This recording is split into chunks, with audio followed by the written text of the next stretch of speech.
pouvoir divin différent de toute autre personne qui peut porter le même nom, parce que ce qui fait la force du nom, c'est cette qualité de serviteur et c'est ce principe d'obéissance. C'est tout qui fait la différence. Amen. J'aimerais que vous le compreniez. Je ne veux même pas être très long. Je voudrais qu'on adore encore Dieu. On adore Dieu. Je vais y aller vite.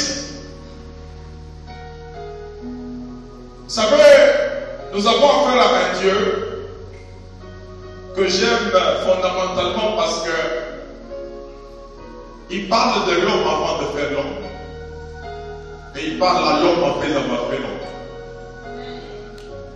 Amen. C'est un Dieu qui, avant qu'il ne t'appelle à l'existence, il a parlé de toi. Et après qu'il t'ait amené à l'existence, il te parlera. C'est un Dieu qui dit, faisons l'homme selon notre image. Et quand il fait l'homme selon son image, la Bible dit, il est béni et dit, donc après avoir parlé de l'homme, maintenant il parle à l'homme. Quand il parle de l'homme, en fait, il démontre l'identité. Ce qui l'intéresse en parlant de l'homme, c'est l'identité qu'il reconnaît à cet homme. Amen. Jamais Dieu n'a parlé du soleil avant de le créer. Il a juste pensé et il a ordonné que le soleil apparaisse. Il a dit qu'il y ait des luminaires. Mais quand il est arrivé au niveau de l'homme, il n'a pas ordonné.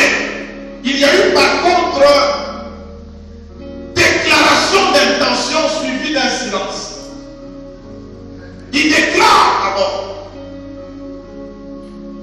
faisons l'homme selon notre image et selon notre ressemblance.